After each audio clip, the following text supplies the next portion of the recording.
రామచంద్రమూర్తి మీద. కాబట్టి ఇప్పుడు అరణ్యంలో ఆ రోజు రాత్రి పడుకున్నారు. మరునాడు శౌచ సిద్ధి కలిగిన తర్వాత, అంటే స్నానాదులు పూర్తి చేసుకున్న తర్వాత బయలుదేరి భరద్వాజ మహర్షి యొక్క ఆశ్రమానికి వెళ్ళారు. వెళ్ళిన తర్వాత భరద్వాజ మహర్షి కూర్చుని ఉన్నారు. రాముడు తనని మహర్షికి పరిచయం చేసుకుంటున్నాడు. నేను మీతో చెప్పాను నరుడి కథ. అంతేగాని రాముడు వస్తే భరద్వాజుడికి తెలుసా అంటే భరద్వాజుడికి తెలుసు, విష్ణువు రాముడిగా వచ్చాడు, రాముడు అరణ్యవాసానికి వచ్చాడు, రావణ వధ కోసం ఇది జరుగుతోందని. కానీ భరద్వాజుడు లేచి వెళ్ళి పాద్యం ఇచ్చి తీసుకురాడు. ఎందుకంటే నరుడిగా ఉన్నాడు. ఆయన ధర్మం తనని గౌరవించడం, గురువుని తాను గౌరవించాలి. అంతేగాని తాను ఎదురెళ్ళి తీసుకురాకూడదు. ఇప్పుడు రాముడు అన్నాడు, న్యవేదయత చాత్మానం తస్మై లక్ష్మణ పూర్వజ పుత్రౌ దశరథస్యావాం భగవన్ రామలక్ష్మణౌ. మేము దశరథ పుత్రులం, మమ్మల్ని రామలక్ష్మణులు అంటారు. భార్యా మమేయం వైదేహి కళ్యాణీ జనకాత్మజ మాం చానుయాతా విజనం తపోవనం అనిందిత. అనిందిత అంటే చాలా స్వచ్ఛమైనటువంటి శీలం కలిగినటువంటి ఈ సీతమ్మ తన ధర్మాన్ని తాను రక్షించుకోవడం కోసం భర్తనైన నన్ను అనుగమించి తాను కూడా అరణ్యవాసానికి వచ్చింది. మేము ముగ్గురం తండ్రి శాసనం మేరకు అడవికి వచ్చాం అన్నాడు. తప్ప మా నాన్నగారినండి వరాలు అడిగిందండి అందుకు వచ్చానండి. ఇప్పుడు క్షత్రియులలో రాజులలో ఏమిటో తెలుసా అండి, తండ్రి అడవికి పంపడం అంటే పెద్ద అవమానం అన్నమాట. ఎందుకంటే పెద్ద కొడుకుని రాజ్యాధికారం ఉన్నవాడిని తండ్రి ఎందుకు పంపించేస్తాడు? ఏదో మహాపాతకం చేశాడు కాబట్టి పంపించేసి ఉంటాడు. కాబట్టి ముందు ఏం చెప్పాలంటే, నేను అలాంటి వాడిని కాదుండో బాబాని చెప్పుకోవాలంటే, మా నాన్నగారికి 3 భార్యలండి, 3వ భార్య ఓ రాత్రి వరాలు అడిగిందండి, ఆయనకి వరాలు ఇచ్చాడండి, ఆయన్ని సత్యంలో పెట్టడానికి నేను వచ్చానండి తప్ప నా తప్పేం లేదండి అని చెప్పాలి. ఆయన అలా చెప్పలేదు. ఋషి మహర్షి ఆయనకి తెలుసు, నేను ఎంత చెప్పాలో అంత చెప్తే చాలు, ఆయన అలా నన్ను అపార్థం చేసుకోరు, ఇంతే చెప్పాడంతే. ఆయన ఏమన్నాడో తెలుసా అండి, నువ్వు అరణ్యానికి వచ్చావని ఎందుకు వచ్చావో కూడా నాకు తెలుసు. తండ్రి ఇచ్చిన వరాల చేత తండ్రిని సత్యంలో నిలబెట్టడానికి వచ్చావు, రామా స్వాగతం. ఆ కూర్చున్న భరద్వాజ మహర్షి ఎలా ఉన్నారో తెలుసా? మృగపక్షిభిరాసీనో మునిభిత్య సమంతత రామమాగతమభ్యర్చ్య స్వాగతేనాహ తమ్ముని. ఆయన చుట్టూ మృగములు పక్షులు అన్నీ కూడా ఆయన చుట్టూ కూర్చున్నాయిట. శిష్యులు కాదు, శిష్యులు ఎలాగో కూర్చుంటారు, శిష్యులు కూర్చున్నారు. ఆ పక్కన పెద్ద పులి, ఆ పక్కనో సింహం, ఆ పక్కనో తోడేలు, ఆ పక్కన ఒక ఎలుకబంటి, ఆ పక్కనో 2 కోతులు, ఓ 3 పిల్లులు, 4 కుక్కలు, 5 జింకలు, 6 లేళ్లు, 7 దుప్పులు అన్నీ కూర్చున్నాయి ఆయన చుట్టూ. వీటితో పాటు 6 పావురాయిలు, 7 భాసపక్షులు, 4 వానకోయిళ్ళు అన్నీ. రాముడు చూశాడు, ఇది మీరు చూడాలి, అది దాని ఉద్దేశ్యం. అలా ఉంటుందా అండి? ఉంటుంది. ఎందుకో తెలుసా? తపస్సు చేసేటటువంటి మహర్షి యొక్క శక్తి తరంగములు ఎన్ని భూతముల మీద పడతాయో ఆ భూతములన్నింటికీ కూడా ఒకదాని యందు ఒకదానికి ప్రేమ అంకురిస్తుంది. సహజమైనటువంటి వైరాన్ని మరిచిపోతాయి. పులికి వేటాడు అని ఎవరూ నేర్పక్కర్లేదు, వేటాడేస్తుంది. కానీ వేటాడే పులి వేట మరిచిపోయి ప్రశాంతంగా ఋషి దగ్గర అలా కూర్చుంటుంది. అది పక్కనే అది చంపగలిగిన ఆవులు అలా తిరుగుతున్నా చంపదు. నేను ఈ మధ్య కాకినాడ వచ్చే ముందు ఏదో ఒక ప్రత్యేకమైన కార్యం కోసం ఒక చోటుకి వెళ్ళా, పొలం గట్టుకి, చంటిబాబు గారి పొలం దగ్గరికి వెడితే అక్కడ నేను ఒక దృశ్యం చూశాను. ఒక కోడి పిల్లలు, ఓ కోడి పుంజు, ఓ కుక్క, ఓ పిల్లి, 3 పడుకుని ఉన్నాయి. కోడి పిల్లలు తిరుగుతున్నాయి, కుక్క అక్కడే పడుకుంది, 2 కాళ్ళు ముందుకు చాప. నాకు వెంటనే చాలా సంతోషం కలిగింది.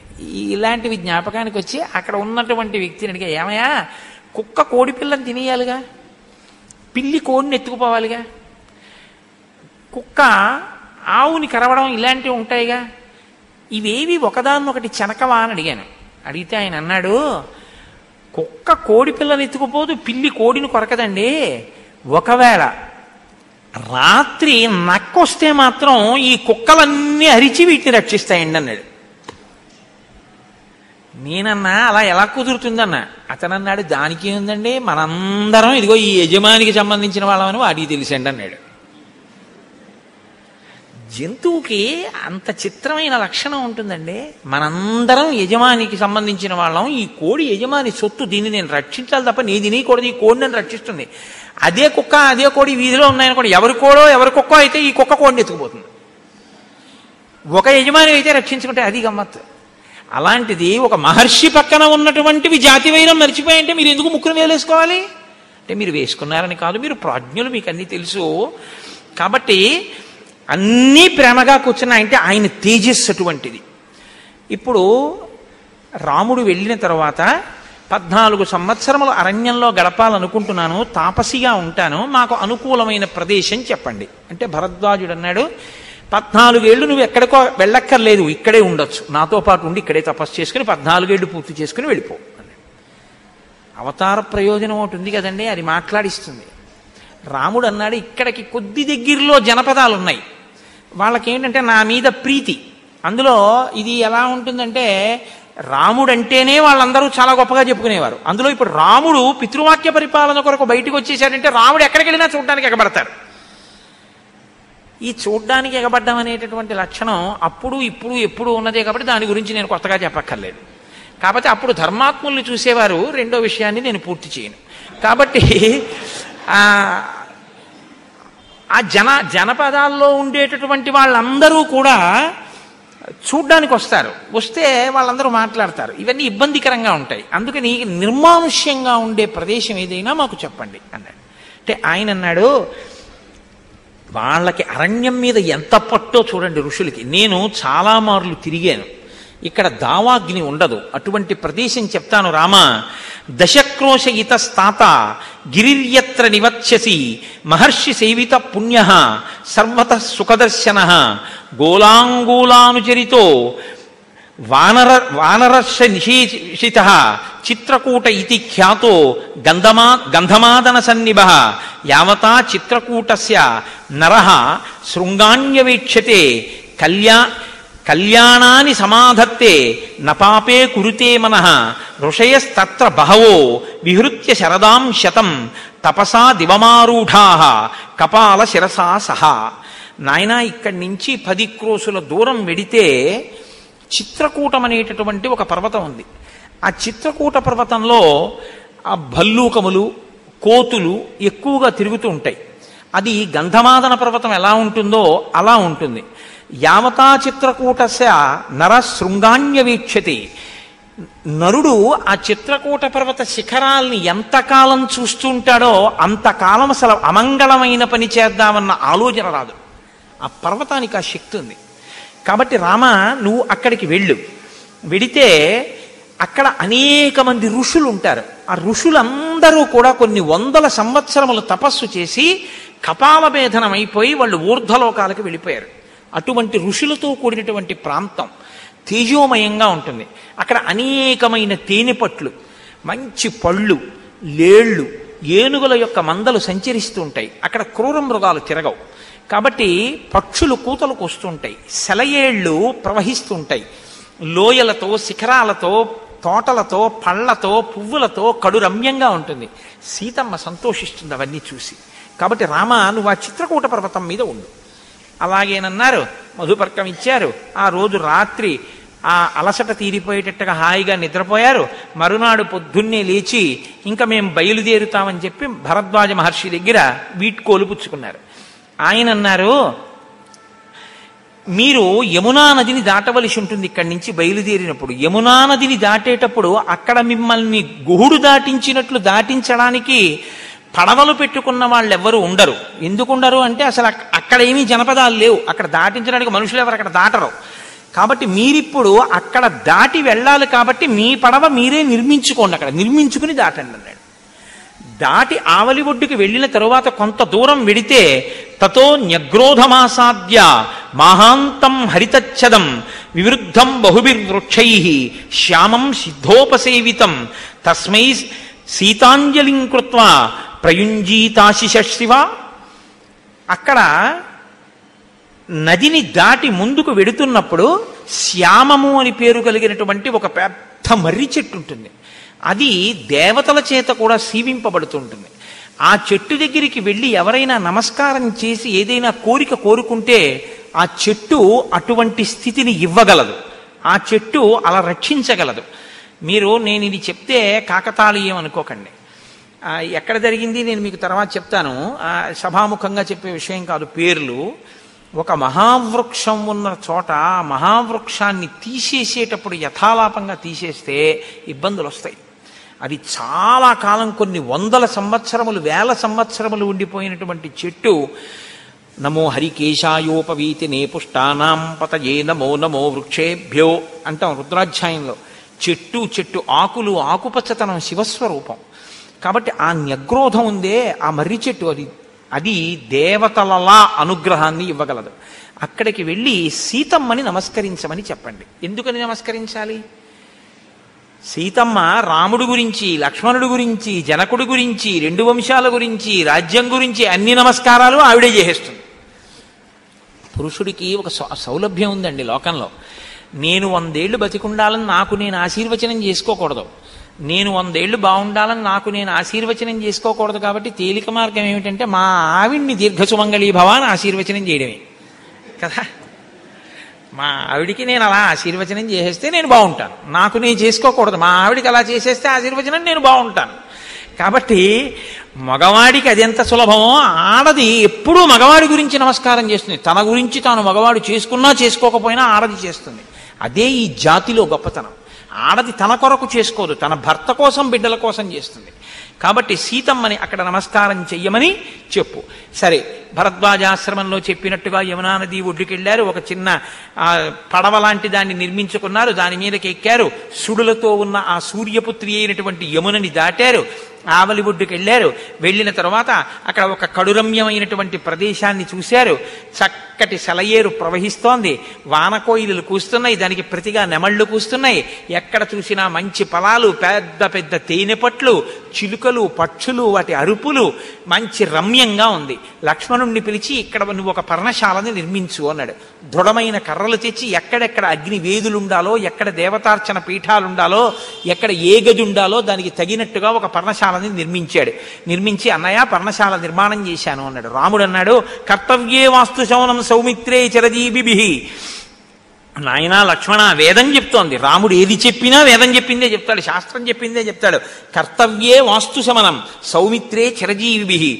వాస్తు శమనం చెయ్యకుండా ఇంట్లోకి వెళ్ళకూడదు. గృహప్రవేశం చేస్తే వాస్తు పూజ చెయ్యాలి. వాస్తు పూజ చెయ్యకుండా ఇంట్లోకి వెళ్ళిపోతే ఆ ఇంట్లో ఉన్నవాళ్ళు చిరకాలం బతకరు. కాబట్టి లక్ష్మణ, మనం వాస్తు పూజ చేద్దాం అని అన్ని మంత్రములు రాముడికి తెలుసు, వేదం చదువుకున్నాడు. అందుకని ఆయనే ఆ వాస్తు హోమం చేసుకున్నాడు.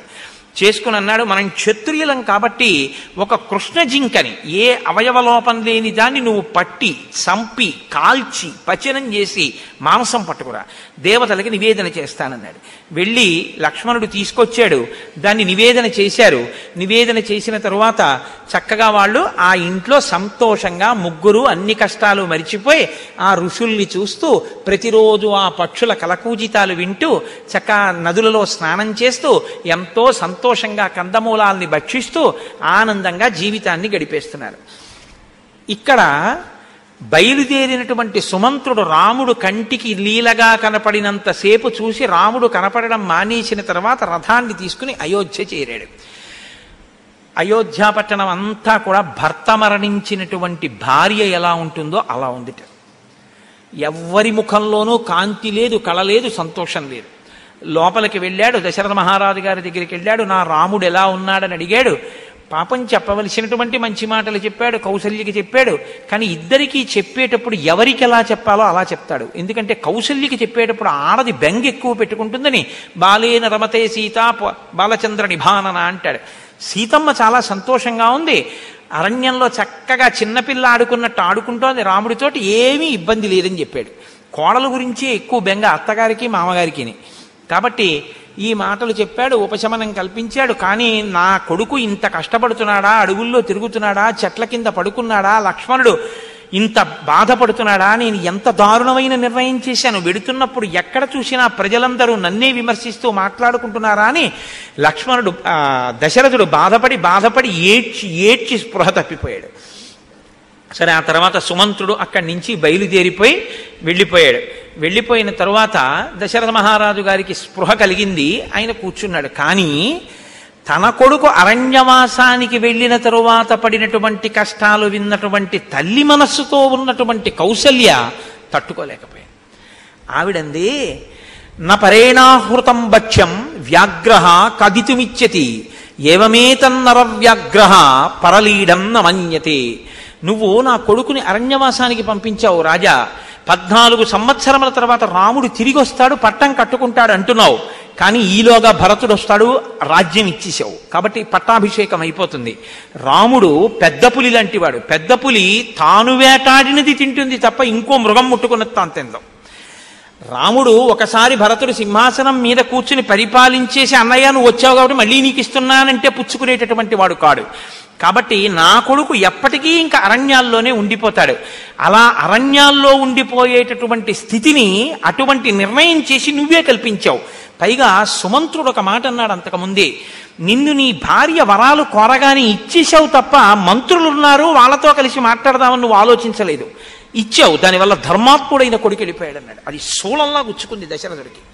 నన్ను తీసుకెళ్ళి చూపిస్తావా? నీకు నేను చేసిన ఉపకారం అంటూ ఏమైనా ఉంటే, నా మీద నీకు కృతజ్ఞత ఉంటే నన్ను రథం ఎక్కించి తీసుకెళ్లి రాముడి దగ్గర విడిచిపెట్టేయి, నేను అక్కడే అరణ్యంలో బతుకుతాను, నాకు వద్ది అంతఃపురం అన్నాడు. అంత బాధలో ఉన్నాడు. ఇప్పుడు కౌసల్య ఈ మాట అంది.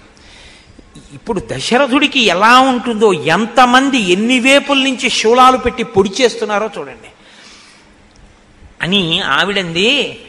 శతాదృశ సింహబలో వృషభాక్షో నరశభ స్వయమేత హత పిత్ర జలజేనాత్మజో యథా. సింహం ఎటువంటి బలం కలిగి ఉంటుందో అటువంటి పరాక్రమం ఉన్నవాడు, వృషభ సదృశమైనటువంటి గొప్ప పరాక్రమం ఉన్నవాడు నా కొడుకుని ఎంత తేలికగా నువ్వు మట్టు పెట్టేశావో తెలుసా దశరథ? ఒక చేప ఇంకొక చేపని మింగేయడం దాని జాతి లక్షణం. అలా ఒక తండ్రే తన కొడుకుని కబళించేసినటువంటి అపకీర్తి నీదే. ఇంత పరాక్రమం ఉన్న చేతకాని వాణ్ణి చేసి నా కొడుకుని అడవికి పంపించావు, రాజ్యం ఏలకుండా చేశావు. దీనికంతటికీ నువ్వే కారణం, నువ్వు చేసిన నిర్ణయమే కారణం అని గతిరేకా పతిర్నార్య ద్వితీయా గతిరాత్మజ తృతీయా జ్ఞాతయో రాజన్ చతుర్థీ నెహ విద్యతే. రాజా, నేను ధర్మశాస్త్రాలు చదివాను, నాకు కూడా శాస్త్ర ప్రవేశం ఉంది. ఆడదానికి 3 గతులున్నాయి, 4వ గతి ఇంకా లేదు. ఒకటి భర్త యొక్క రక్షణలో ఉండడం అత్యుత్తమ గతి. రెండవది భర్త యొక్క రక్షణ పోయినప్పుడు కొడుకు యొక్క రక్షణలో ఉండడం కొంత మంచి గతి. మూడవది ఆ 2 రక్షణలు లేనప్పుడు జ్ఞాతి దగ్గర ఉండడం తప్పనిసరి అయినటువంటి గతి. 4వ గతి ఇక ఆడదానికి లేదు, రక్షణ స్థానం లేదు. కానీ నువ్వేం చేశావో తెలుసా దశరథ? తత్రత్వం చైవమే నాస్తి, నువ్వు ఉండి నాకు లేనివాడివి. చాలా పెద్ద మాట ఈ మాట. భర్త ఉన్నాడు కానీ లేనివాడి కిందే లెక్క నాకు సంబంధించినంత వరకు. ఎందుకంటే నువ్వు నా కొడుకునే కబళించిన వాడివి. కాబట్టి నీ వలన నాకు రక్షణ ఉంటుంది అనడానికి ఏం లేదు, నువ్వు నాకు దుఃఖస్థానమైన వాడివి. కాబట్టి నువ్వు ఉండి లేనట్టే. రామశ్చ వనమాశ్రిత, కడుపున పుట్టిన కొడుకునో నువ్వు ఉండి లేనివాడివిగా నువ్వు అయిపోతే పర్వాలేదు. నువ్వు ఉండి లేనివాడిగా అయి నా కొడుకు ఉండి లేనివాడిని చేశావు, కొడుకుని అరణ్యానికి పంపించావు. ఇప్పుడు నాకు 2వ గతి తీసేశావు. 3వ గతి, నేను జ్ఞాతుల దగ్గర ఉండాలంటే ఏ లక్ష్మణుడి లాంటి వాడి దగ్గర ఉండాలి? భరతుడి దగ్గర ఉండడానికి నన్ను చూడగా రాజ్యం పుచ్చుకుంటాడుగా. కౌసల్యామాత హృదయం కూడా అది. కాబట్టి ఆ లక్ష్మణుడు కూడా అడవికి వెళ్ళిపోయాడు. నేను అడవికి వెళ్ళకూడదు. ఎందుకని? రాముడు ఒప్పుకోడు, ధర్మం నిన్ను సేవించాలి. ఉండి లేని వాడివైన నిన్ను సేవిస్తూ 3 గతులు నాకు మూసుకుపోయాయి. ఎప్పుడైనా ఇది ఆలోచించావా? నీ పట్టమహిషినైనందుకు నన్ను ఇంత క్షోభ పెట్టావు, ఇది ఒక పతిగా నువ్వు నాకు ఇచ్చినటువంటి గౌరవం. ఈ మాటలన్న తర్వాత ఇంకా ఏడ్చేట దశరథుడు 2 కనుగుడ్లు ఊడి కింద పడిపోతాయేమో అన్నంత బాధపడ్డట. ఎందుకంటే ఒకటి రాముడు వెళ్ళిపోయాడు, రాజ్యమా పోయింది, లోపల తాన రాముణ్ణి చూడకుండా ఉండలేకపోతున్నాడు. ఎవరు చూసినా నీ వల్లే నీ వల్లే నీ వల్లే అంటున్న వాళ్ళే. తాను తన వల్ల కాదు, తాను ధర్మపాశానికి సత్యపాశానికి కట్టుబడిపోయానని తనకి తెలుసు. ఆ మాట అన్నవాళ్ళు రాముడు తప్ప ఎవ్వరు లేరు. ఆ అన్న రాముడు పక్కన లేడు. తనకి ఉపశాంతి కలుగుతుంది అని కైక దగ్గర నుంచి కౌసల్య దగ్గరికి వచ్చాడు. కౌసల్య శూలాలు పెట్టి పొడిచినట్టు ఈ మాట అంది అని పైగా చివరంది, హతం త్వయా రాజ్యమిదం సరాష్ట్రం హతస్తదాత్మా సహమంత్రిభిశ్చ హతాసపుత్రాస్మి హతాశ్చ పౌరాః సుతశ్చ భార్యా చ తవ ప్రహృష్ట. నువ్వు ఎవ్వరినీ సంప్రదించకుండా నీ అంత నువ్వు నిర్ణయం చేసుకుని ఈ రాజ్యాన్నే చంపేశావు, ఈ రాష్ట్రాన్ని చంపేశావు. నీవారైన వారిని అందరినీ, నిన్ను నమ్ముకున్న వాళ్ళందరినీ చంపేసినట్టే. నిన్ను నమ్ముకున్న మంత్రుల్ని కనీసం సంప్రదించకుండా నిర్ణయం చేశావు కాబట్టి ఆ మంత్రులు చనిపోయినట్టే. నీ కొడుకులు నిన్ను నమ్ముకున్నందుకు వాళ్ళకి అరణ్యాలుగా పంపించావు కాబట్టి వాళ్ళు మరణించినట్టే. నిన్ను నమ్ముకుని నీ పాలన గొప్పదనుకున్నందుకు గొప్ప పరిపాలన తెచ్చి వాళ్ళకి ఇస్తున్నావు, పౌరుల్ని చంపేశావు. ఎవరు బతికి సంతోషంగా ఉన్నారంటే నువ్వు, కైక, భరతుడు, మీ ముగ్గురే బాగున్నారు. ఇది నీ యొక్క గొప్పతనం దశరథ, నీలాంటి భర్తని పొందినందుకు నేనేమన్నది. ఆయనట ఏడ్చి ఏడ్చి ఏడ్చి ఏడ్చి ఇంకా ఏడవడానికి కూడా కన్నులలో నీరు లేక ఏం మాట్లాడాలో అర్థం కాక భార్య వంక తిరిగి మూర్ఛపడి పైకి లేచి 2 చేతులెత్తి కౌసల్యకి నమస్కారం చేశాట. ప్రతి భార్యకి నమస్కారం చేసుకోవడమే పెద్ద ఆయన. దహ్యమానః సశోకాభ్యాం కౌసల్యా మహాభూపతి వేపమానోంజలిం కృత్వా ప్రాసాదార్థమవాంగ్ముఖః ప్రసాదయే త్వాం కౌసల్యే రచితోయం మయాంజలిః వత్సలాచాన్ నృశంసా చ త్వం హి నిత్యం పరేష్వసి భర్తా తు ఖలు నారీణాం గుణవాన్ నిర్గుణోపి వా ధర్మం విమృశమానానాం ప్రత్యక్ష దేవి దైవతం సాత్వం ధర్మపరా నిత్యం దృష్టలోక పరావరా నార్హసే విప్రియం వక్తుం దుఃఖితాపి సుదుఃఖితం.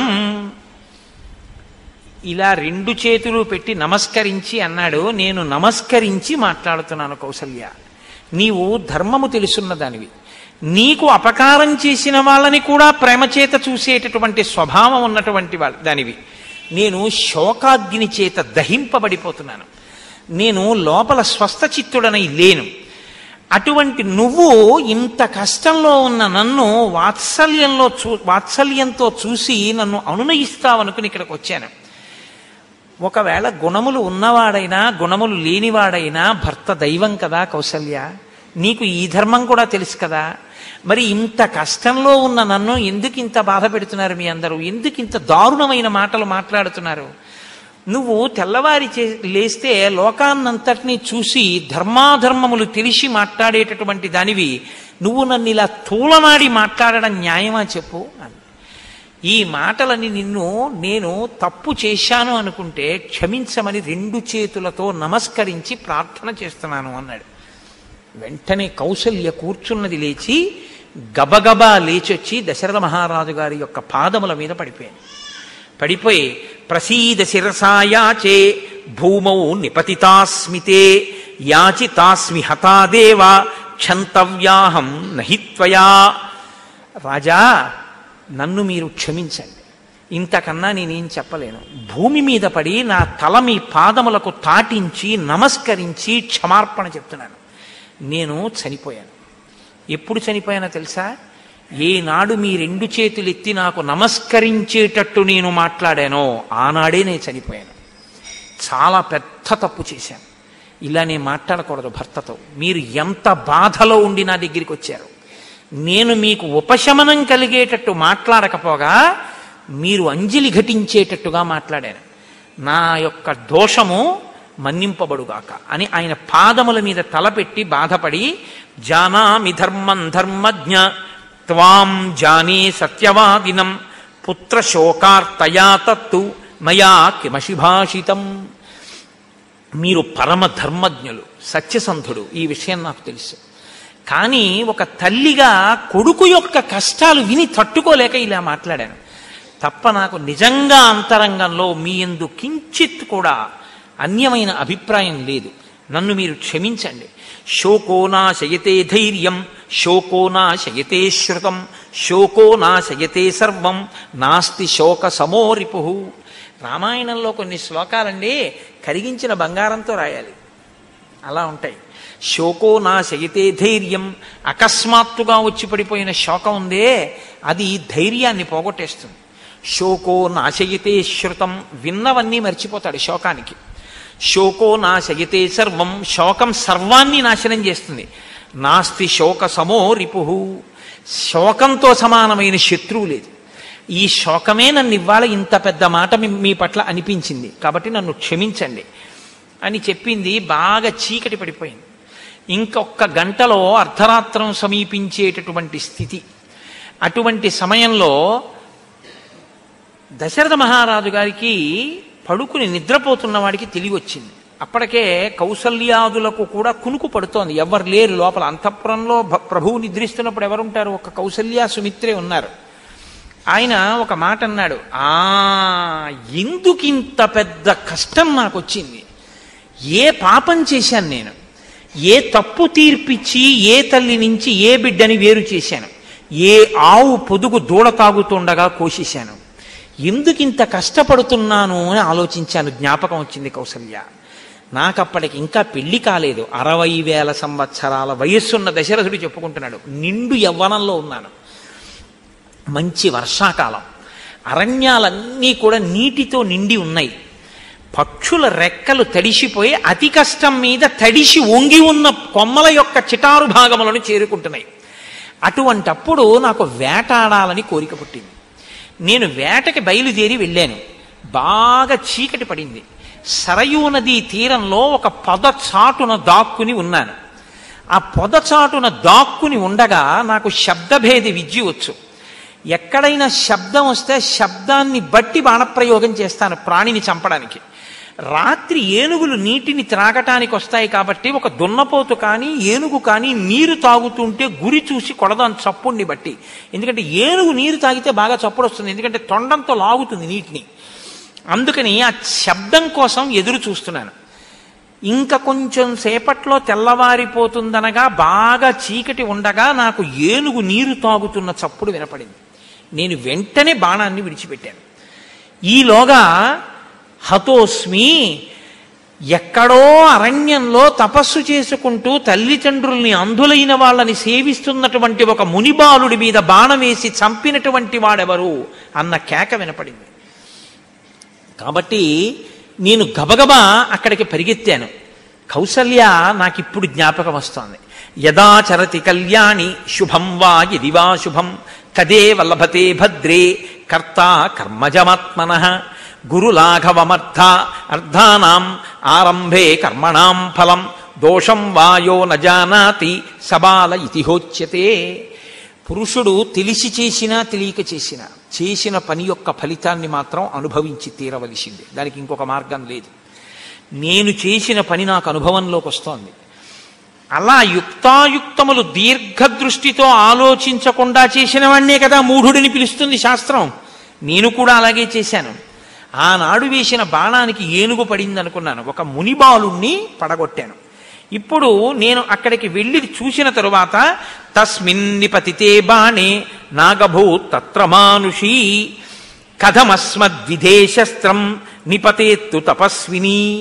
తపస్సులో ఉన్న నన్ను కొట్టిన వాడెవరు అన్న మునిబాలుని యొక్క ఆర్తనాదం వినపడింది. వెళ్ళి చూస్తే మర్మస్థానమునందు నా బాణం గుచ్చుకోవడం వల్ల నెత్తిరోటిపోతూ చిట్ట చివరి ప్రాణములతో భూమి మీద పడి గిలగిల కొట్టుకుంటున్నాయి జడలు కట్టుకున్న ఒక మునిబాలుడు కనపడ్డాడు.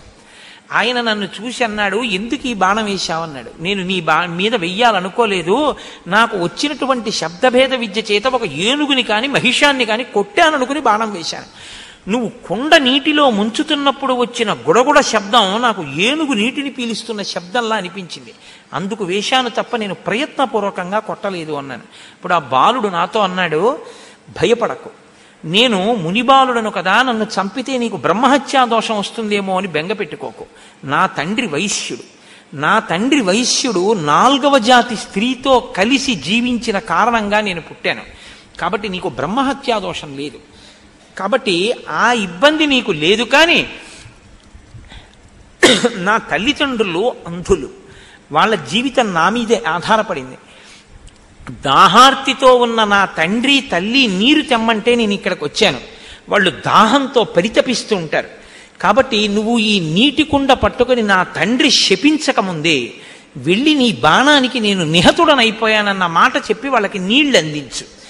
ఈ బాణపు ములుకు ఉన్నంత వరకు నా ప్రాణం పోదు, నేను చాలా బాధపడుతున్నాను, కాబట్టి బాణాన్ని లాగేసే పైకి అన్నాడు. ఆయన బాణాన్ని పైకి లాగేశాడు మర్మస్థానం నుంచి దశరథుడు. ఆ పిల్లవాడు కొట్టుకుని నెత్తురు నీ శరీరంలోంచి కారి నీటిలో కలిసిపోతుండగా ఒడ్డున పడి మరణించాడు. ఆ ప్రేతాన్ని పక్కకి పెట్టి ఆ నీటి కుండ పట్టుకుని ఆ బాలుడు చెప్పినటువంటి కాలిబాటలో ఆ కుండ పట్టుకుని వెళ్ళాడు. అడుగులు చప్పుడు విన్నటువంటి వృద్ధులైన ఆ బాలుడి తల్లిదండ్రులు, నాయనా ఇంతసేపు నీటిలో ఆడుకుంటున్నావా, మీ అమ్మ దాహంతో పరితపించిపోతోంది, నాయనా నేనేమైనా తప్పు చేశానా, నా మీద కోపం వచ్చిందా, ఇంతసేపు ఎందుకు రాలేదు, నాన్న నీళ్లు పొయ్యి. ఏమీ చూడలేని నన్ను ప్రతిరోజు తెల్లవారుజామున లేచి వేదపాఠాలు చదువుకుని నా దగ్గరికి వచ్చి పుస్తకాలు చదివి నాకు పళ్ళు పెట్టి కందమూలాలు పెట్టి నీళ్ళిచ్చి కాపాడేటటువంటి నువ్వు ఇంతసేపు కనపడకపోతే తల్లడిల్లిపోయాను, నాయనా దగ్గరికి రా అన్నాడు ఆ తండ్రి. దశరథుడు జరిగినటువంటి విషయాన్ని చెప్పాడు. ఆ తండ్రి క్రుద్ధుడై నా కొడుకు శరీరం ఎక్కడికి పడిపోయిందో అక్కడికి తీసుకెళ్ళమన్నాడు. ఆ తల్లిదండ్రులను అక్కడికి తీసుకెళ్ళాడు. ఆ కొడుకు యొక్క శవాన్ని పట్టుకుని దాని మీద పడి పొర్లి ఏడ్చారు ఆ తల్లిదండ్రులు. ఏడ్చి, అంధులం, మాకు ఇప్పుడు జీవితం ఏది అని అడిగారు. అంటే దశరథుడు అన్నాడు, నన్ను ఏం చేయమంటారని అడిగాడు. అంటే ఆ తల్లిదండ్రులు అన్నారు, చితి పేర్చు. మాకు ఇంత సేవ చేసినటువంటి ఫలితానికి, అంధులైన తల్లిదండ్రుల్ని సేవించిన ఫలితానికి నా కుమారుడు స్వర్గలోకాన్ని పొందుతాడు అని చెప్పారు. అప్పుడు ఆ పిల్లవాడి యొక్క సూక్ష్మ శరీరం దివ్యమైన విమానంలో ఇంద్రలోకానికి వెళ్ళిపోతూ, ఏమీ చేయకపోయినా తల్లిదండ్రుల్ని సేవించినందుకు నా శరీరం పడిపోయిన తర్వాత నన్ను దేవలోకానికి తీసుకెడుతున్నారు. తండ్రి, మీకు నాకు బంధం విడిపోయింది, ఇదే నా తుట్టతొద నమస్కారమని నమస్కరించి వెళ్ళిపోయాడు. కొడుకు లేకపోతే ఎలాగో జీవించలేం కాబట్టి మా శరీరాల్ని కూడా కొడుకు శరీరంతో పాటు చితి మీద పెట్టి వ్రేల్చేయమని ఆ తండ్రి మరణించే సమయంలో ఒక శాపవాక్కు విడిచిపెట్టాడు. ఏడుస్తూ కొడకా కొడకా అంటూ కాలిపోతున్న ఆ తండ్రి, పుత్రవ్యసనజం దుఃఖం యదా తన్మమ సాంప్రతం ఏవం తం పుత్రశోకేన రాజన్ కాలం కరిష్యసి. నేను ఎలా కొడకా కొడకా అని ఏడుస్తూ చచ్చిపోయానో నీవు కూడా కుమారా కుమారా అని ఏడుస్తూ చచ్చిపోతావు.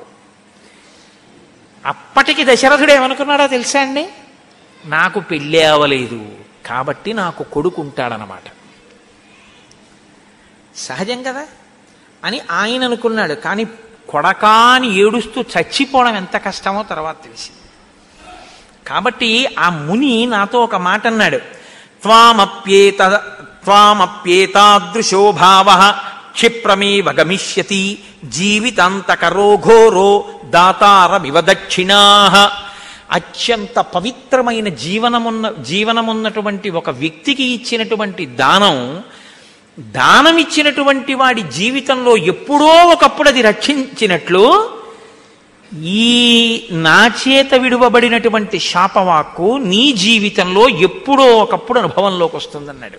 అది ఇప్పుడు అనుభవంలోకి వచ్చింది కౌసల్య. నేను తెలుసుకోలేకపోయాను. ఇందువల్లనే రామా రామా రామా అని ఇంత పరివేదన చెందుతున్నాను. ఇక నాకు ఏడవడానికి కన్నుల నీరు లేదు. నా కనుగుడ్లు ఊడి పడిపోతాయేమో అనుకుంటున్నాను, అంత పోటొస్తోంది. కౌసల్య, నాకు మాట రావట్లేదు. నా ఇంద్రియాలు తమ ఆ శక్తులను కోల్పోయాయి. నాకు వినపడడం లేదు. నాకు కన్ను విప్పి చూసినా నువ్వు కనపట్టలేదు. కౌసల్య, దగ్గరికి వచ్చి ఒక్కసారి నా మీద చెయ్యి వేస్తావా అని అడిగాడు. వాళ్ళు అనుకున్నారు, ఇలాగే కొడుకు గురించి పలవరిస్తున్నాడు కదా, అందుకని అలాగే కలవరిస్తున్నాడని వాళ్ళు అనుకున్నారు.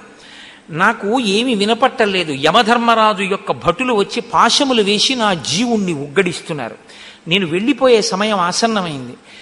ఆ చిన్ని రామచంద్రమూర్తి గుండ్రని భుజములున్నవాడు, చేత ధనస్సు పట్టుకున్నవాడు, కమలముల వంటి కన్నులున్నవాడు, విశాలమైన నుదురున్నవాడు, జునపాల జుత్తున్నవాడు, సింహము వంటి మూపున్నవాడు, గజము వంటి నడకున్నవాడు. ఆ రాముణ్ణి ఇంకా నా జీవితంలో నేను చూడడం కుదరదు. 14 సంవత్సరముల తర్వాత రాముణ్ణి చూసేవాళ్ళు అదృష్టవంతులు, దేవతల వంటి వారు.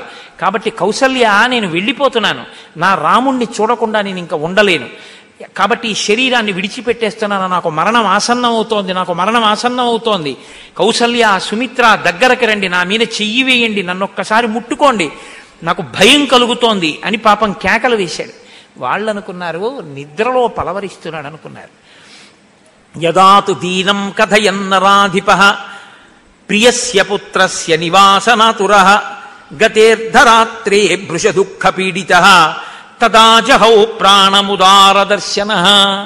అర్ధరాత్రం అయిన తర్వాత, బాగా చీకటి పడిపోయిన తర్వాత కౌసల్య సుమిత్ర కూడా కలవరిస్తున్నాడు అనుకుంటుండగా రామా రామా రామా నరుస్తూ ప్రాణాన్ని విడిచిపెట్టేశాడు దశరథుడు. దశరథుడు మరణించిన తరువాత మరునాడు సూర్యోదయం అయింది. వచ్చినటువంటి వందిమాగదులు స్తోత్రం చేస్తున్నారు, సూతులు మంచి వాక్యాలు పలుకుతున్నారు, ఆ తప్పట్లు కొడుతూ స్తోత్రం చేసేవాళ్ళు స్తోత్రం చేస్తున్నారు. భార్యలు ఎంతకీ లేవట్లేదని దగ్గరికి వచ్చి చూడ్డానికి అధికారం ఉన్న స్త్రీలు దగ్గరికి వచ్చారు. ప్రభువు అలాగే పడుకుని నిద్రపోతున్నాడు. వాళ్ళకి అనుమానం వచ్చింది. వాళ్ళు మనసులో ఏ భీతి చెందారో ఆయన్ని ముట్టుకున్నప్పుడు ఆ భీతి నిజమైంది అన్నారు మహర్షి. కౌసల్య సుమిత్రలు లేచారు, పెద్ద పెద్ద కేకలేశారు, ఏడిచారు. కౌసల్య, నేను కూడా ఆ దశరథ మహారాజు గారితోటే చితి మీద పడుకుని ప్రాణం విడిచిపెట్టేస్తానని కైకమ్మ వచ్చింది. ఆ కైకమ్మని చూసి నిందించని వాళ్ళు లేరు. ఆ ప్రభువు యొక్క శరీరాన్ని కాల్చడానికి కడుపున పుట్టిన 4 కొడుకులలో ఒక్కడూ లేడు. కాబట్టి ఇప్పుడు కొడుకు వస్తే తప్ప ప్రేత సంస్కారం చేయడానికి లేదు. కాబట్టి తైలద్రోణిలోకి దింపారు, అంటే నూనె తొట్టిలోకి ఆ శరీరాన్ని దింపి అట్టెపెట్టారు. మార్కండేయ మహర్షి మొదలైన మహర్షులందరూ వచ్చి రాజు రాజ్యంలో సింహాసనం మీద కూర్చుని ఉండకుండా శూన్యంగా ఉంటే వర్తకం సరిగ్గా జరగదు, యువతీ యువకులు సంతోషంగా ఉద్యానవనాలకి వెళ్ళలేరు, స్త్రీలు బంగారు ఆభరణాలతో చీకటి పడిన తర్వాత బయట ఎక్కడా స్వేచ్ఛగా విహరించలేరు, ఎవ్వరూ కూడా ఇంట్లో సంతోషంగా సుఖంగా భద్రతతో జీవనం చెయ్యలేరు, వాహనం మీద స్త్రీ పురుషులు కలిసి వెళ్ళడం కూడా సాధ్యం కాదు, స్త్రీలకి భద్రత ఉండదు, రాజు లేని చోట యజ్ఞయాగాది క్రతువులు నడవవు, దేవాలయాల నిర్మాణం ఉండదు, దేవాలయాలు పోషింపబడవు. కాబట్టి ఇన్ని ప్రమాదాలు వస్తాయి. కాబట్టి తొందరగా ఇక్ష్వాకు వంశంలో పుట్టిన సమర్థుడైన వాడికి పట్టాభిషేకం చేసేయమన్నారు. అంటే వశిష్ఠుడు అన్నాడు, నేనెవరిని చేయడానికి? రాజు వెళ్ళిపోయే ముందు నిర్ణయం చేసి వెళ్ళిపోయాడు భరతుడికి పట్టాభిషేకం చేయమని. కాబట్టి ఇప్పుడు భరతుణ్ణి పిలిపించాలి. రామలక్ష్మణుడు అడవికి వెళ్ళిపోయారు. రాముడు రాడు, ధర్మాత్ముడు తెలుసు వశిష్ఠుడికి. కాబట్టి గబగబా పిలిచాడు. ఏహి సిద్ధార్థ విజయ జయంతాశోకనందన శ్రూయతామితి కర్తవ్యం సర్వాణీవ బ్రవీమి వహ. మీ 5 కూడా తొందరగా బయలుదేరి, సిద్ధార్థుడు, విజయుడు, జయంతుడు, అశోకుడు, నందనుడు అనబడేటటువంటి మీ 5 చాలా వేగంగా ప్రయాణించగలిగినటువంటి గుర్రాల మీద బయలుదేరి భరత శత్రుఘ్నులు ఉన్నటువంటి నగరానికి వెళ్ళి, మీ ముఖంలో దుఃఖం కనపడకుండా, దశరథుడు మరణించాడని కాని, రామలక్ష్మణులు అడవికి వెళ్ళారని కాని చెప్పకుండా, పట్టు వస్త్రములు ఇతర విలువైనటువంటి కానుకలు పట్టుకెళ్లి కేకయ్యరాజు గారికి యుధాజిత్తుకి ఇచ్చి, వశిష్ఠుడు అత్యంత తొందరగా నిన్ను తీసుకురమ్మన్నాడు, నీ క్షేమం అడిగాడని చెప్పి ఉన్నవాణ్ణి ఉన్నట్టు శత్రుఘ్న సహితంగా తీసుకొచ్చేయండి అని చెప్పారు. ఆ దూతలు వెంటనే గుర్రాలెక్కి గబగబా బయలుదేరి వెడుతున్నారు. ఆ వెళ్ళినటువంటి వాళ్ళు అపరాల పర్వతము యొక్క దక్షిణ భాగము చివరి వరకు ప్రయాణం చేసి, మాలినీ నది తీరాన్ని దాటి ప్రళంబగిరి ఉత్తర భాగానికి చేరి, పడమట దిక్కుగా ప్రయాణించి హస్తినాపురం చేరి, గంగానది దాటి పశ్చిమాభిముఖులై కురుజంగాల దేశం మీదుగా పాంచాల దేశం వెళ్ళి, అక్కడి నుంచి శరదండా నదిని వేగంగా దాటి, ఒక పెద్ద దివ్యమైనటువంటి ఒక వృక్షం ఉంటే దానికి నమస్కారం చేసి, అక్కడి నుంచి బయలుదేరి కులింగాపురి అనేటటువంటి ప్రదేశాన్ని చేసి, అభికాలము అనేటటువంటి గ్రామానికి వెళ్ళి, ఇచ్చుమతి అనేటటువంటి నదిని దాటి, బోధిభవనము అనేటటువంటి పర్వతమునందు ఉన్నటువంటి ప్రదేశాన్ని చేరి, అక్కడి నుంచి ఇచ్చుమతి తీరాన్ని చేరితే ఆ నదిలో దోషుడి నీరు తాగి తపస్సు చేసేటటువంటి మహర్షుల్ని చూసి, సుధామం అనేటటువంటి పర్వతం ఎక్కి, అక్కడి నుంచి విష్ణుపాద క్షేత్రానికి వెళ్ళి, అక్కడి నుంచి విపాష అనేటటువంటి నదిని దాటి శాల్మలీ వృక్షములను అక్కడ దర్శనం చేసి, అక్కడి నుంచి గిరివ్రజపురాన్ని చేరుకున్నారు. అంటే ఇంత దూరం ఆయన యొక్క మేనమామ గారి ఊరు. అక్కడికి వెళ్ళిన తరువాత భరతుడు మిత్రులతో కలిసి ఆ సంతోషంగా గడపాలి అని అనుకున్నాడు. కానీ మిత్రులు హాస్య ప్రసంగాలు చేసినా, కథలు చెప్పినా, ఏది చేసినా ఆయన ఏడుస్తూ ఉన్నాడు, బాధపడుతూ ఉన్నాడు. మిత్రులు అడిగారు, ఎందుకు ఇలా ఉన్నామని అడిగారు. అంటే అప్పుడు ఆయన ఒక మాట చెప్పాడు, నిన్న రాత్రి నాకు ఒక కల వచ్చింది.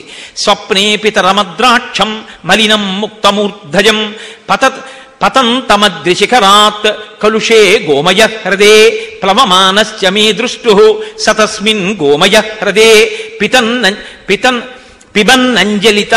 పిబన్నంజలినా తైలం హసన్నమపి ముహుర్ముహు తతస్థిలౌదనం భుక్త్వా పునః పునరదశిరాః తైలేనాభ్యక్త సర్వాంగః తైలమేవావగాహతః స్వప్నే చ సాగరం శుష్కం చంద్రం చ పతితం భువి ఉపరుద్ధాం చ జగతీం తమసేన సమావృతాం ఔపవాహ్యస్య నాగస్య విషాణం శకలీకృతం సహసా చాపి సంశాంతం జ్వలితం జాతవేదసం పీఠే కార్ష్ణాయసే చైనం నిషణ్ణం కృష్ణవాసనం ప్రహసంతి స్మరాజానం ప్రమదాః కృష్ణపింగళాః తరమాణశ్చ ధర్మాత్మా రక్తమాల్యానులేపనః రథేన ఖరయుక్తేన ప్రయాతో దక్షిణాముఖః ప్రహసంతీవ రాజానం ప్రమదా రక్తవాసిని ప్రకర్షంతి మయా దృష్టా రాక్షసీ వికృతానన నరో యానేన యః స్వప్నే ఖరయుక్తేన యాతి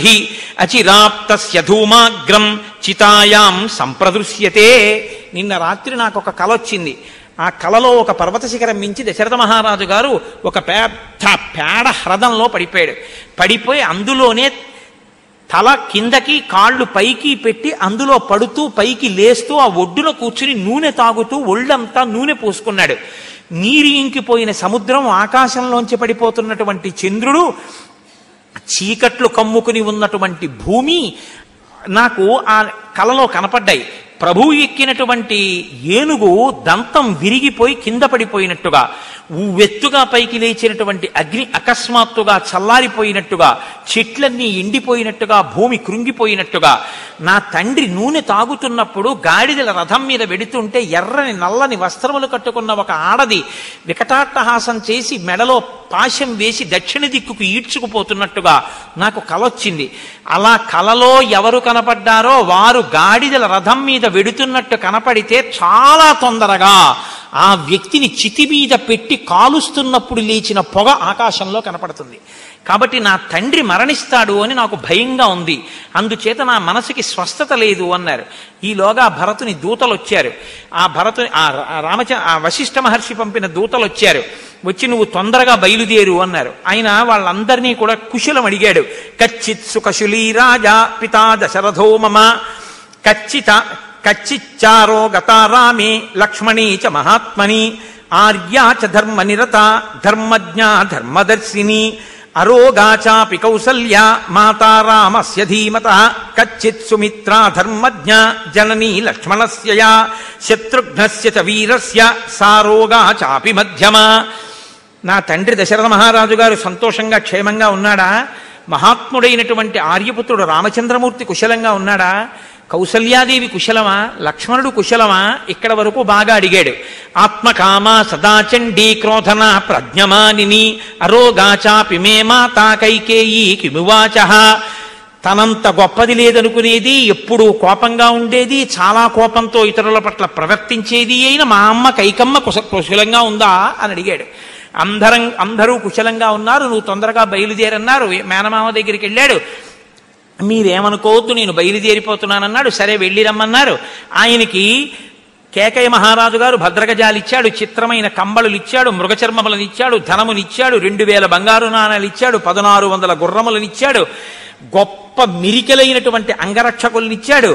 ఆ తరువాత మేనమామ అయినటువంటి యుధాజిత్ గొప్ప గొప్ప అందమైనటువంటి ఏనుగులనిచ్చాడు, గుర్రాలనిచ్చాడు, పెద్ద పులుల్లా తిరిగేటటువంటి వేట కుక్కల్నిచ్చాడు. ఈ సంబారాలన్నీ తర్వాత తీసుకెడతాను, ముందు నా మనసు పీడతో ఉంది, నేను తొందరగా ఇంటికి వెళ్ళిపోవాలన్నాడు. రాజు కాబట్టి చతురంగ బలాలతో ఉన్నాడు కాబట్టి వచ్చినటువంటి దూతలు వచ్చిన అడ్డదారిలో కాకుండా ఇతరమైనటువంటి మార్గంలో బయలుదేరి ఎన్నో దేశాలు దాటుకుంటూ అయోధ్యా నగరాన్ని చేరుకున్నాడు. అయోధ్యా నగరం వంక చూశాడు. ఎక్కడ చూసినా దుశ్శకునములే, ఇంటి మీద పతాకములు లేవు, ఇంటి ముందు ముగ్గులు లేవు, ఎవరు అన్నం వండుకున్న దాఖలాలు లేవు, దేవాలయాలు తెరవలేదు, పూజలు చెయ్యలేదు, ఎవరి ముఖాల్లోనూ కళలేదు, కాంతి లేదు, వాడిపోయి అందరూ ఏడ్చిన వాళ్ళల్లా ఉన్నారు. బయటికి వచ్చిన వాళ్ళు లేరు, తన ముఖం చూసిన వాళ్ళు లేరు, ఉద్యానవనాలన్నీ ఖాళీ, ఎక్కడా ఎవరు నవ్వుతూ సంతోషంగా ఒక్కరు కనపడలేదు. ఏదో ప్రమాదాన్ని నా మనసు శంకిస్తోంది అని భయపడుతూ గబగబా తండ్రి గారు ఉండేటటువంటి అంతఃపురంలోకి వెళ్ళాడు. ఖాళీగా ఉంది, ఎవ్వరూ ఏమీ జవాబు చెప్పలేదు. పరిగెత్తుకుంటూ కైకమ్మ ఉండేటటువంటి ప్రాసాదానికి వెళ్ళాడు. వెళ్ళి ఆ కైకమ్మని చూశాడు. కైకమ్మ కూడా భరతుణ్ణి చూసింది. అనుప్రాప్తం తుతం దృష్ట్వా కైకేయీ ప్రోషితం సుతం ఉత్పపాత తదాహృష్ట త్యక్వా సవర్ణమాసనం. ఎగిరి గంతేసి ఒక్కసారి బంగారు ఆసనం మించి లేచింది. లేచి కొడుకుని దగ్గరగా తీసుకొచ్చి కూర్చోబెట్టుకుంది. నాయనా, మీ తండ్రి చచ్చిపోయాడురా, సీతారామ లక్ష్మణులు అడవికి వెళ్ళిపోయాడురా అని ఆవిడ చెప్పలేదు.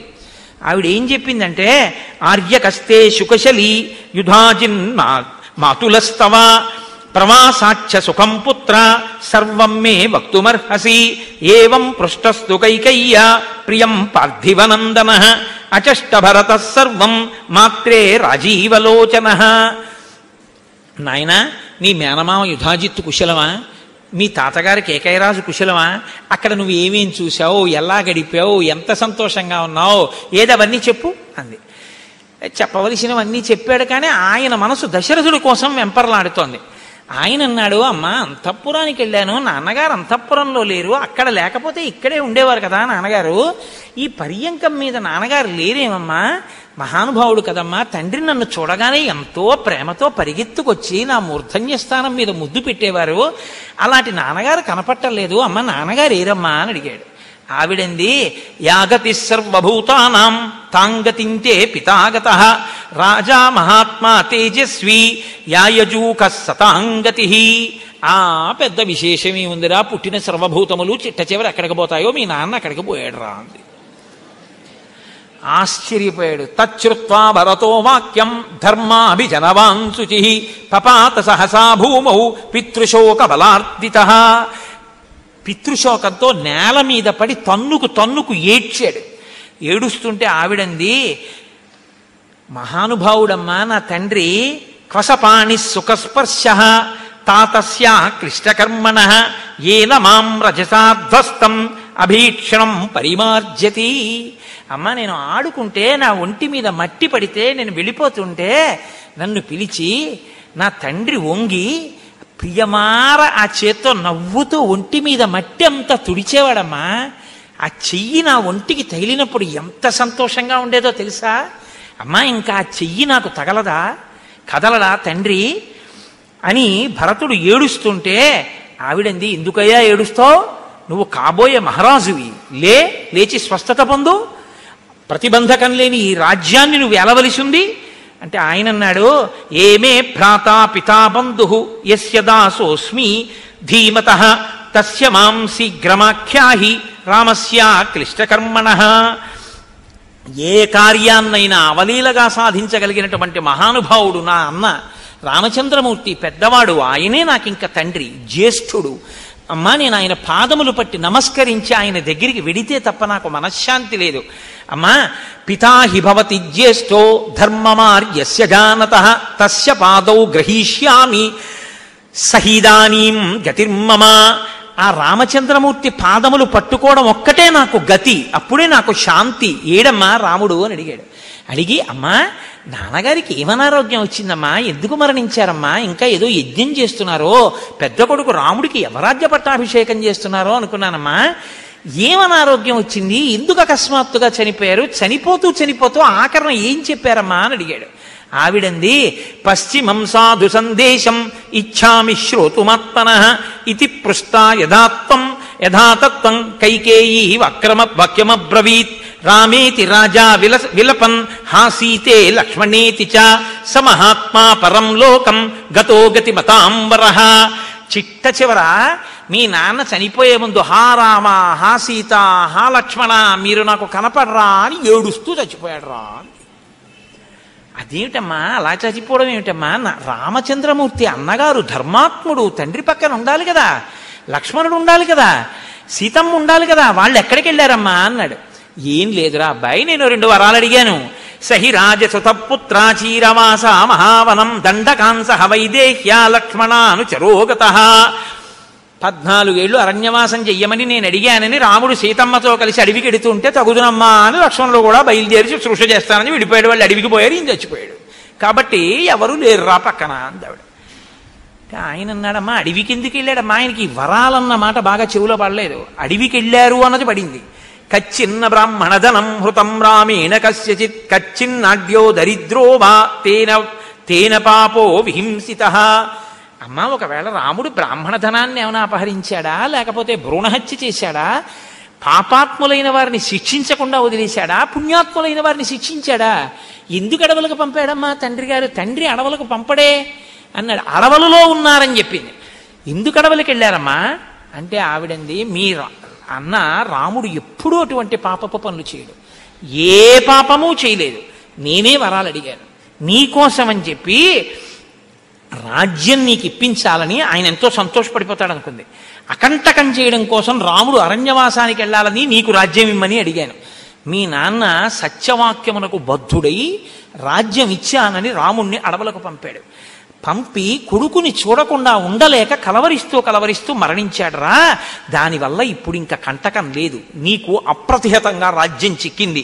మా శోకం మా చ సంతాపం ధైర్యమా శ్రియపుత్రక తదధీనా హి నగరీ రాజ్యం చైతదనామయం. ఇప్పుడు దశరథుడు లేడు, రాముడు లేడు, లక్ష్మణుడు లేడు, సీతమ్మ లేదు, రాజ్యమకంటకం. హాయిగా భరత నువ్వు ఈ రాజ్యాన్ని పరిపాలించు. భరతుడు అన్నాడు, దుఃఖే మే దుఃఖమకరోహో వ్రణేక్షారమివాదధాః రాజానం ప్రేతభావస్థం కృత్వా రామంచ తాపసం. తండ్రి చచ్చిపోయాడని నేను ఏడుస్తుంటే నా కోసం రాజ్యం అడిగానని నువ్వు చెప్తున్నావు. అమ్మా నాకు ఇది ఎలా ఉందో తెలుసా? పుండు మీద కారం జల్లినట్టుంది. మృత్యుమాపాదితో రాజా తయామే పాపదర్శిని సుఖం పరిహృతం మోహాత్ కులేస్మిన్ కులపాంసని.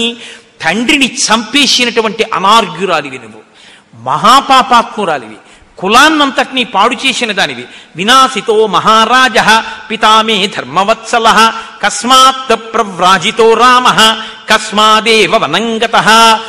తండ్రి మరణించడానికి, రాముడు అరణ్యవాసానికి వెళ్ళడానికి నువ్వొక్కత్తవే కారణమమ్మా. నిన్ను చూస్తేనే నాకు పరమ అసహ్యం వేస్తోంది.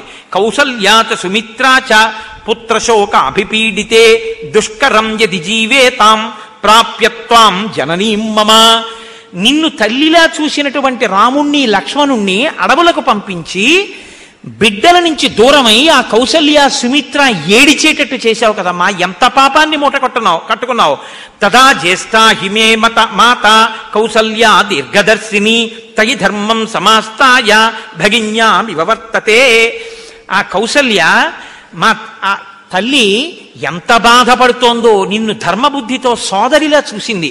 సోదరిలా చూసినందుకు ఆవిడ్ని ఎంత బాధ పెట్టావమ్మా, ఎంత కష్టం తెచ్చిపెట్టావమ్మా. నమే వికాంక్షా జాయేత త్యక్తుత్వాం పాపనిశ్చయాం యది రామస్యనాపేక్ష త్వయిన్యాన్మాంతృవత్సదా.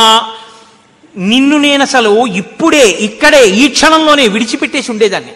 కానీ ఎందుకు నిన్ను నేను ఇంకా గౌరవించి అమ్మా అని అంతఃపురంలో ఉంచవలసి వస్తోందో తెలుసా? ఒక్కటే కారణం, ఇది రామస్యనాపేక్ష తయిస్యాన్ మాతృవత్సదా. రాముడు నిన్ను కూడా కన్న తల్లిలా భావించాడు.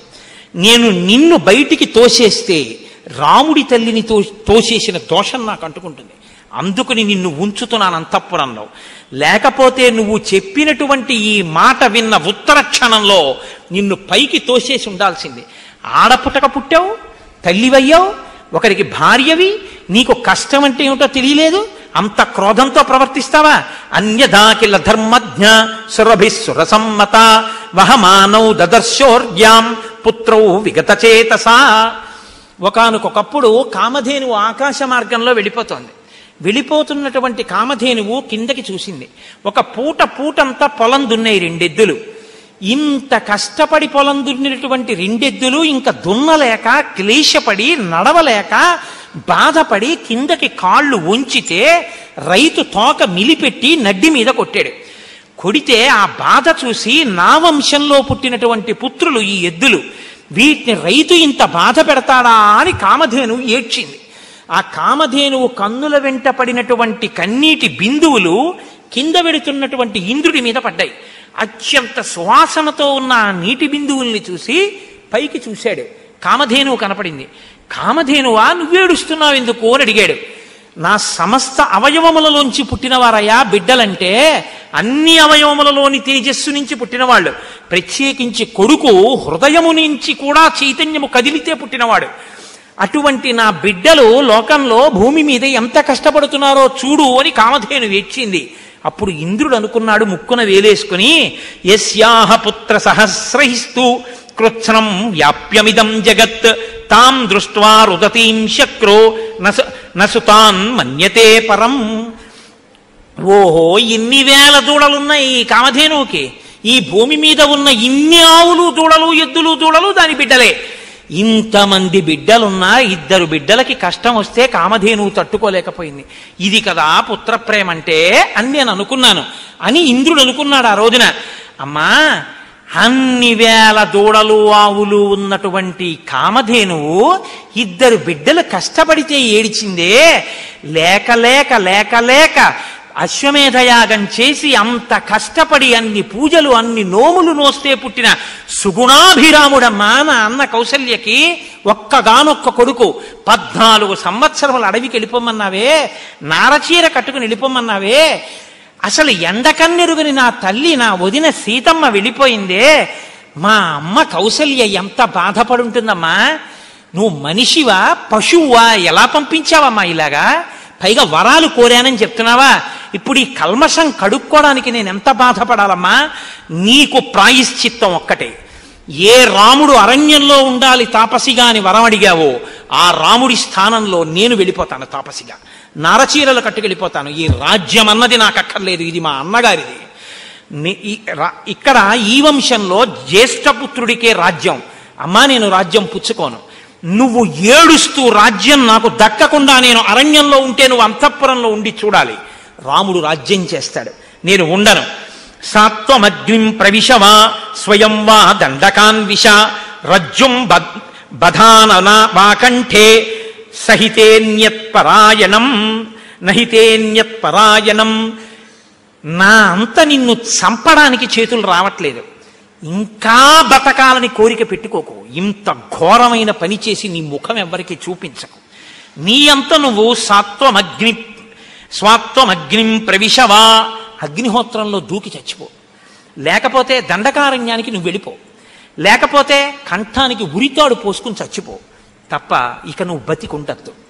ఎందుకంటే నీకు ఆ అవకాశం పోయింది. నువ్వు అంత ఘోరమైనటువంటి అన్యాయం చేసేసావు అని నా తల్లి కౌసల్య ఎంత బాధపడుతోందో. రాముడు వెళ్ళిపోయి ఇప్పటికి ఇన్ని రోజులైపోయింది అని పరుగున కౌసల్యా మందిరానికి ఎడుతున్నాడు.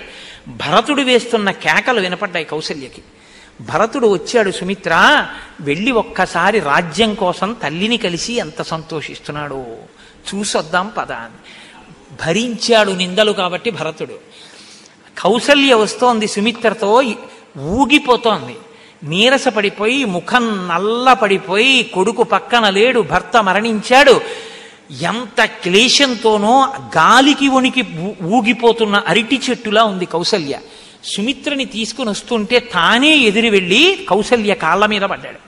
కౌసల్య 2 భుజాలు పట్టుకుని పైకెత్తుతూ అంది, ఇదంతే రాజ్యకామస్య రాజ్యం ప్రాప్తమకంటకం సంప్రాప్తం బత కైకేయ్యాః శీఘ్రం క్రూరేణ కర్మణ. నాయనా, మీ అమ్మ చాలా క్రూర కర్మ చేసి నీకు రాజ్యం తెచ్చిపెట్టింది. సంతోషమా? అకంటకం, నీకు అడ్డు లేదు, నా కొడుకు లేడు. హాయిగా రాజ్యం పట్టం కట్టుకుని అనుభవిస్తావా? సంతోషమేనా నాయనా? నువ్వు కోరుకున్నది నీకు దొరికిందా అని. అనేటప్పటికీ భరతుడు కన్నుల నీరు కారుస్తూ తల నేలకేసి కొట్టుకుని నేల మీద పడి దుల్లుతూ కౌసల్య 2 పాదాలు పట్టుకుని తల కౌసల్య పాదముల మీద పెట్టి కన్నుల నీరు కారి ఏడుస్తూ కౌసల్య పాదములను అభిషేకం చేసి కడుగుతూ అన్నాడు, ప్రేష్యం పాపీయసాం యాతు సూర్యంచ ప్రతిమేహతు హంతౌ పాదే నగాం సుక్తాం యస్యార్యోను మతే గతః. అమ్మా, తెలిసి తెలిసి నేను కాని రాముడికి అరణ్యవాసానికి వెళ్ళిపోయాడు, నా కోసం మా అమ్మ వరాలడిగిందని తెలిసి కూడా నేను రాజ్యాన్ని పొందడానికి అలా ఆలోచించిన వాడనైతే, నాకు ఇది తెలుసున్నవాడనైతే, నిద్రపోతున్నటువంటి ఆవుని కాలుతో తంతే ఏ పాపం వస్తుందో ఆ పాతకము నన్ను చుట్టుకొనుగాక. సూర్య భగవానుడికి ఎదురుగుండా మలమూత్రములు విడిచిపెడితే ఏ పాతకం వస్తుందో అది నన్ను కట్టి కుడుపుగాక. కారయిత్వ మహత్కర్మ భర్త భృత్యుమనర్ధకం అధర్మోయోస్యసోస్యాస్తు యస్యార్యోను మతే గతః. చాలా కష్టమైనటువంటి పని తన దగ్గర ఒక నౌకర్ని పెట్టి చేయించి చేయించి చేయించి కూలి ఇస్తాడని ఆశపడి చెమటోడ్చి నౌకరు పనిచేసిన తర్వాత కూలి ఇవ్వకుండా పంపించినటువంటి వ్యక్తి ఆ నౌకరు ఏడుస్తుంటే సంతోషించిన వాడికి ఏ పాతకం చుట్టుకుంటుందో ఆ పాతకము నన్ను చుట్టుకుంటుందమ్మా. రాముడు అరణ్యానికి వెళ్ళాడు, నాకు రాజ్యం ఇమ్మని మా అమ్మ అడిగిందని నాకు ఆ విషయం నిజంగా తెలిసి ఉంటే, పరిపాలయమానస్య రాజ్ఞో భూతాని పుత్రవత్ తతస్తం దృహ్యతాం పాపం యస్యార్యోను మతే గతః. కన్నబిడ్డల్లా ప్రజల్ని పరిపాలించేటటువంటి రాజు, అంత గొప్ప పరిపాలన చేసేటటువంటి రాజు ఉండగా అటువంటి రాజుకి ద్రోహం తలపెడితే ఎటువంటి పాపం వస్తుందో, రాముడు అరణ్యవాసానికి వెళ్ళిపోయాడని ఇటువంటి వరాలు మా అమ్మ అడిగిందని నాకు ముందు తెలిసి ఉంటే ఆ పాతకం నన్ను కట్టి కుడిపేస్తుందమ్మా. బలిషడ్భాగముద్ధృత్య నృపస్య రక్షత ప్రజా అధర్మోయోస్యసోస్యాస్తు యస్యార్యోను మతే గతః. అమ్మా, 6వ భాగం పన్ను రాజు ప్రజల దగ్గర పుచ్చుకొని ప్రజల క్షేమం చూడని వాడికి ఎటువంటి పాపం వస్తుందో నాకు తెలిసి రాముడు అరణ్యవాసానికి వెళ్ళుంటే, నేను రాజ్యం కోరుకుంటే నాకు ఆ పాపం కట్టి కుడిపేస్తుంది, నాకు వస్తుంది. అమ్మా, కాదు కాదు, ఉపవాసాది వ్రతములు పాటించి చాలా కష్టపడి మంత్రభాగం చదివి యజ్ఞయాగాది క్రతువులను పూర్తి చేసిన తరువాత ఆ యజమాని దక్షిణ ఇవ్వకుండా బ్రాహ్మణుల్ని పంపించేస్తే బాధపడుతూ ఆ బ్రాహ్మణులు వెళ్ళిపోతే ఆ యజమానికి ఎటువంటి మహాపాతకం తగులుతుందో అటువంటి పాతకం నాకు వస్తుందమ్మా. రణరంగంలో వెన్ను చూపి సైన్యానికి వెన్నుపోటు పొడిచి పారిపోయినటువంటి క్షత్రియుడికి ఎంతటి మహాపాతకం వస్తుందో అటువంటి పాతకం నాకు వస్తుంది. గురువు ఎంతో కష్టపడి మధించిన శాస్త్రాన్ని వాత్సల్యంతో బోధ చేస్తే అసలు పట్టించుకోకుండా దాన్ని మరిచిపోయిన వాడు ఎటువంటి దుర్గతి పొందుతాడో నాకు తెలిసి, నిజంగా నేను కాని రాముణ్ణి మా అమ్మ వరాలడగడం నాకు తెలిసి జరిగి ఉంటే నాకు అటువంటి పాతకం వస్తుంది. అమ్మ, పాయసము, నువ్వుల అన్నం అంటే పులగము, మేకపాలు దేవతలకు పితృదేవతలకు పెట్టకుండా తిన్నవాడికి ఎంత పాతకం వస్తుందో అంత పాతకం నిజంగా మా అమ్మ నాకు తెలిసి వరాలడిగుంటే నాకు వస్తుంది. అమ్మా, వీడు ఈ రహస్యాన్ని దాస్తాడు అని నమ్మి మిత్రుడైన వాడు ఒక రహస్యాన్ని చెప్తే ఆ రహస్యాన్ని బట్టబయలు చేసి లోకనిందకి మిత్రుడు కారణమయ్యేటట్టుగా మిత్రద్రోహం చేసినటువంటి వ్యక్తికి ఏ పాతకం వస్తుందో నాకు తెలిసి మా అమ్మ వరాలడిగితే నాకు ఆ పాతకం వస్తుంది. అమ్మా, పరిజనులు కుటుంబము ఉండగా వాళ్ళకి పెట్టకుండా షడ్రసోపేతమైన మధురాన్నాన్ని యజమాని ఒక్కడే తింటే ఏ పాతకం వస్తుందో అటువంటి పాతకం నిజంగా నాకు తెలిసి మా అమ్మ వరాలడిగితే అది నాకు వస్తుంది. సంతతి పొందకుండానే అర్ధాయుష్యుగా మరణించిన వాడు ఎటువంటి పాతకాన్ని పొందుతాడో అటువంటి పాతకం నిజంగా నాకు తెలిసి మా అమ్మ వరాలడిగితే నాకు వస్తుంది. స్త్రీలను, బాలబాలికలను, వృద్ధులను, రాజులను ఒక్కసారి చంపేస్తే ఎంత పాతకం వస్తుందో నాకు తెలిసి మా అమ్మ వరాలడిగుంటే అంత పాతకం వస్తుంది. అమ్మకూడనటువంటి పదార్థాలు, ఇతరుల ప్రాణములకు హాని కలిగించేటటువంటి పదార్థాలు, లత్తుక, తేనె, మాంసము, లోహము ఇటువంటి నిషిద్ధమైనటువంటి వస్తువులను విక్రయించి భార్యాపుత్రులను పోషించిన వాడికి ఎటువంటి మహాపాతకం వస్తుందో నాకు తెలిసి మా అమ్మ వరాలడిగుంటే నాకు అటువంటి మహాపాతకం వస్తుంది. మాసిపోయి చిరిగిపోయిన వస్త్రాలు కట్టుకుని పుర్రి చేత పట్టుకుని ఉన్మత్తుడనై ఇల్లిల్లు తిరిగి బెచ్చమెత్తుకుని తిరిగేటటువంటి భయంకరమైన జీవితం నిజంగా నాకు తెలిసి మా అమ్మ వరాలడిగుంటే నాకు వస్తుంది, నన్ను కట్టి కుడుపుతుంది. అమ్మ, మద్యపానము, స్త్రీ సంగమము, జూత క్రీడలు ఇటువంటివి అలవాటైన వాడు ఏ దుర్గతిని పొందుతాడో నాకు తెలిసి మా అమ్మ వరాలడిగుంటే నాకు అంతటి దుర్గతులు కలుగుతాయి. అమ్మ నాకు ఏ పాపమూ తెలియదు, నిజంగా చెప్తున్నాను. నీటిలో 10 మంది నీరు తాగేటటువంటి నీటిలో విషం కలిపిన వాడికి ఎటువంటి పాపం వస్తుందో నాకు తెలిసి మా అమ్మ వరాలు అడిగితే నాకు ఆ పాపం వస్తుంది. ఉభయ సంధ్యలలో నిద్రించిన వాడికి, పరుల ఇంట్లకు నిప్పు పెట్టిన వాడికి, ద్రోహం తలపెట్టిన వాడికి, ద్రోహం చెయ్యాలనుకున్న వాడికి, స్వర్గస్థులైన పితృదేవతలకి శ్రాద్ధ కర్మలు చెయ్యని వాడికి, ఈ జన్మలో పరమ దరిద్రుడై పుట్టి అనేక మంది పిల్లలు పుట్టి పిల్లలందరూ దీర్ఘవ్యాధులతో బాధపడడానికి హేతువైన పెద్ద పాపాలు ఆ వ్యక్తి ఏవి చేసి ఉంటాడో అన్ని పాపాలు కూడా నాకు వస్తాయమ్మా, నాకు తెలిసి మా అమ్మ ఈ వరాలు అడిగి ఉంటే. నిరీక్షించుతున్నటువంటి దీనులకు అన్నం పెట్టకుండా వాళ్ళు ఏడుస్తుంటే వాళ్ళ ఎదురుగుండా నిలబడి వాళ్ళు ఏడుస్తున్నప్పుడు సంతోషించినటువంటి వాడికి, అటువంటి లోభికి ఏ గతి పడుతుందో నాకు ఆ గతి పడుతుందమ్మా. ఋతుకాలంలో భార్య దగ్గరికి వచ్చి నాతో సంగమించమని కోరితే ఋతుస్నాత అయిన భార్యతో సంగమించని భర్తకి ఏ దోషం వస్తుందో అంతటి మహాపాతకం నాకు వస్తుందమ్మా, నాకు తెలిసి మా అమ్మ వరాలు కోరి ఉంటే. పెండ్లి ఆడిన ధర్మపత్నిని కాదని పరస్త్రీతో రమించిన వాడికి ఎంతటి మహాపాతకం వస్తుందో అంత మహాపాతకం నాకు వస్తుందమ్మా, నాకు తెలిసి మా అమ్మ వరాలు అడిగుంటే. అమ్మా, అన్నదానాదులు చేయకుండా, స్త్రీలను వేధించి పానీయం ఇవ్వకుండా, లేగదూడకి మిగలకుండా 10 రోజుల పాలు జున్ను వండుకు తిన్నవాడికి ఎంత పాపం వస్తుందో అంత మహాపాతకం నాకు వస్తుంది. అందుకే సంధ్యావందనం గాయత్రి చేసేవాళ్లే కాదు, జున్ను తినరు పెద్దలు. ఇదే కారణం. జున్ను తీసుకొస్తే ఓ నవ్వు నవ్వుతారు తప్ప జున్ను ఎన్నడూ ముట్టుకోరు. ఎందుకంటే భరతుడు పెట్టిన మహాపాతకాల చిట్టాలు అది కూడా ఉంది. ఆవుకి దూడ పుడితే 10 రోజులు ఆ పాలు తాకూడదు, ముట్టుకోకూడదు, దాంతో ఏదీ వండుకు తినకూడదు ఆవు పాల విషయంలో. కాబట్టి పానీయములను మురికి చేసేటటువంటి వాడికి ఎటువంటి పాపం వస్తుందో అటువంటి పాపం వస్తుంది. కాబట్టి పక్షపాతం వహించి ఒకడిని గెలిపించిన పాతకం ఎలా ఉంటుందో అటువంటి పాతకం చుట్టుకుంటుంది. అమ్మా, నేను నిజం చెప్తున్నాను, నాకు తెలియదమ్మా. రాముడు మహాత్ముడు, నాకు తండ్రి, తల్లి, అన్న, తమ్ముడు, గురువు, సద్గతి, ఈశ్వరుడు అన్నీ నాకు రాముడే. నేను ఎన్నడూ రాముడికి అపచారం చేయను. రాముడిదే సింహాసనం. అమ్మ, ఈ నింద నా మీద పడింది. నేను మేనమామ ఇంట్లో ఉండగా మా అమ్మ వరాలు అడిగింది. ఎందుకు అడిగిందో నాకు తెలియదు. తల్లి నన్ను మన్నించు, నన్ను అర్థం చేసుకో అమ్మా అని ఏడ్చి ఏడ్చి తలకొట్టుకుని మూర్ఛపోయి సంజ్ఞ పొందినటువంటి భరతుణ్ణి కౌసల్య లేవదీసి తన తొడ మీద కూర్చోపెట్టుకొని భుజం పట్టుకొని మార్కొని, నాయనా నాకు తెలుసురా, అంత బెంగ పెట్టుకోకంత ఏడవకు తండ్రి, నీ ప్రేమ నాకు తెలుసు అని కౌసల్య ఊరడించింది. తెల్లవారింది. తైలద్రోణిలో ఉన్నటువంటి దశరథ మహారాజు గారి యొక్క పార్థివ శరీరం పచ్చగా నిద్రపోతున్నట్టుంది. దాన్ని ఒక శిబికలో పడుకోబెట్టారు. సమంత్రకంగా శ్మశానానికి తీసుకెళ్లారు. చితి మీద పడుకోబెట్టి ఆజ్యాన్ని పోశారు. ఇక్ష్వాకు వంశంలో ఆచారం ఉంది కాబట్టి పల్లకీల మీద, రథాల మీద రాణులు కూడా వచ్చారు. శ్మశానంలో భరతుడు, శత్రుఘ్నుడు ఏడుస్తూ, మహానుభావుడు, 1000 సంవత్సరములు పరిపాలించి యజ్ఞయాగాదులు చేసినవాడు, బిడ్డలో బిడ్డలో బిడ్డలో అని ఏడ్చి మా కోసమని అశ్వమేధం చేశాడు. రామ రామ రామ అంటూ బతికాడు. ఆ రాముడికి యవ్వరాజ్య పట్టాభిషేకం చెయ్యాలని కోరుకున్నాడు.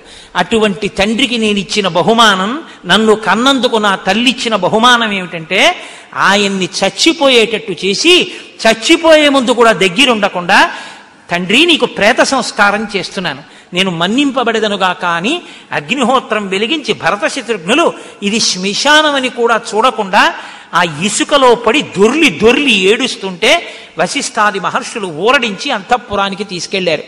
ఎన్నో దానాలు చేశాడు, ధర్మాలు చేశాడు, కానీ గుండె రగిలిపోతోంది బాధతోటి. ఆ బాధతోనే 10వ రోజున తనకి అశౌచం తీరాక శ్మశానానికి వెళ్ళి తండ్రి కాలిపోయినటువంటి వేది దగ్గర ఉన్న బూది దగ్గర నిలబడితే, ఇన్ని కోర్కెలు కోరిన తండ్రి చిట్ట చివరికి బాధలన్నిటికీ దూరంగా బూది కుప్పవై మిగిలేవు.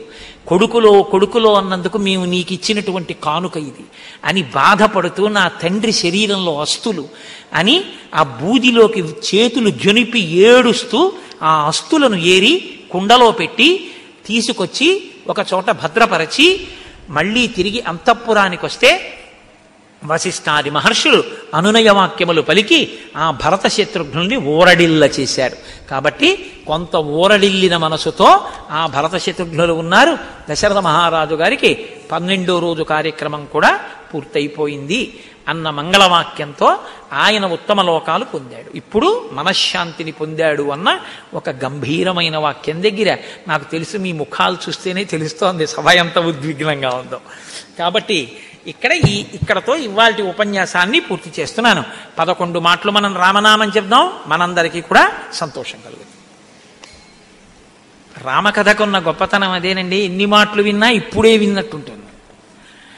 పసితనంబున అభ్యసించిన పట్టుబడు శ్రీరామనామము, రామనామము రామనామము రమ్యమైనది రామనామము, భగవదర్పిత కర్మ పరులకు పట్టుబడు శ్రీరామనామము, రామనామము రామనామము రమ్యమైనది రామనామము, ఆలు బిడ్డల సౌఖ్యము కన్నను అధికమైనది రామనామము, రామనామము రామనామము రమ్యమైనది రామనామము, కోరికొలచిన వారికెల్లను కొంగు బంగారు రామనామము, రామనామము రామనామము రమ్యమైనది రామనామము, దారి నుంటిగా నడచు వారికి తోడు నీడే రామనామము, రామనామము రామనామము రమ్యమైనది రామనామము, కోటి జన్మల పాపమెల్లను రూపుమాపును రామనామము, రామనామము రామనామము రమ్యమైనది రామనామము, ప్రణవమను ఓంకారనాద